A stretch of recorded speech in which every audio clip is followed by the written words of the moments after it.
ஒரு 10 டைம்ஸ் போட்டீங்கன்னு வச்சுக்கோங்க, கவுண்ட் பண்ணிக்கோங்க.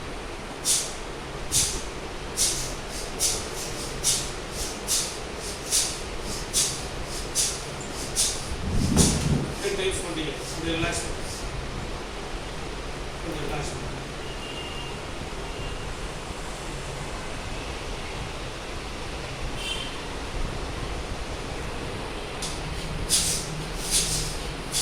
other 10 times.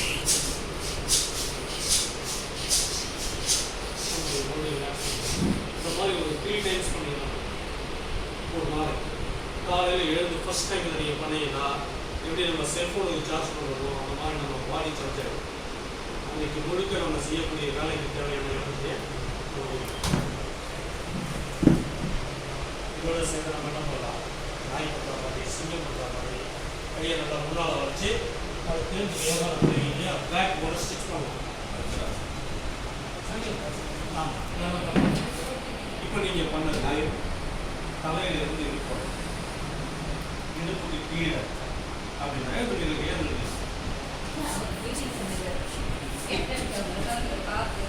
மேலே நம்ம வேலை இல்லை, கீழே தான் வேலை. இப்போ நம்ம என்ன பண்ண போகிறோம்னா முனுசாமி சார் நவருங்க, இந்த இடுப்பில் ஒரு மடிப்பு வந்துருக்கீங்களா, முனுசாமி சார் நவருங்க, மடிப்பு வந்துருக்கீங்களா, இந்த மடிப்பில் இப்படி கையை இப்படி வச்சுக்கிறீங்க, இந்த மடிப்பில் இப்படி கையை வச்சு ஏன் இங்கே வைக்க சொல்கிறோம் அப்படின்னா இது ஒரு மருந்து பாயிண்ட்.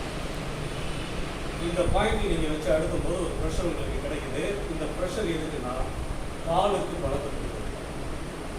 இந்த வடிவில் பார்த்து சொன்னதுன்னா எங்கள் பில்டிங் ஸ்ட்ராங், பேஸ்மெண்ட்டை வீக்குது.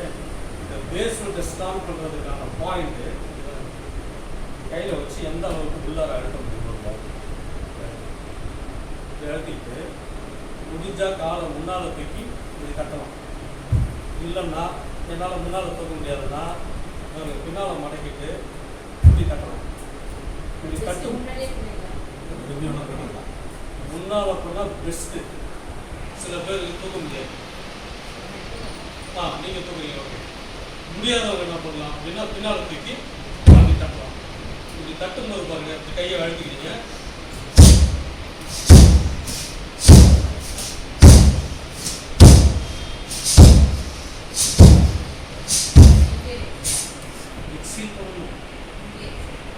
உண்மையில் தானாகவே எடுத்துக்கோ. எக்ஸில் தான் நீங்கள் பண்ணீங்க, இப்போ ஏற்கனவே மேலே என்ன பண்ணீங்க, சேம் அதே தான், கீழே எக்ஸில் தான் நீங்கள் பண்ணுறீங்க. இதை பண்ணும்போது முகத்தை மலர்ச்சியாக வச்சுட்டு பண்ணீங்கன்னா சிறுமுறை பூங்கச்சிட்டு பண்ணீங்கன்னா மூஞ்சி அப்படியே பண்ண. ஏன்னா நீங்கள் எதை கேட்குறீங்களோ அது மானசக்தி உருவாக்குறதுக்காக நம்ம பண்ணுறோம். நீங்கள் வாங்கும்போது நல்லா ஃப்ரெஷ்ஷாக நீங்கள் வாங்கினீங்கன்னா அப்படியே ரொம்ப ஃப்ரெஷ்ஷாக இருக்கும். மறைச்சிக்கிட்டே வாங்கினீங்கன்னா மறைச்ச மாதிரியே இருக்கும் இல்லை. அதனால் இதை வந்து அப்படி பண்ணுங்க. கொஞ்சம் கஷ்டம் தான், கொஞ்சம் நீங்கள் ப்ராக்டிஸ் பண்ணி தான் பண்ணுங்க.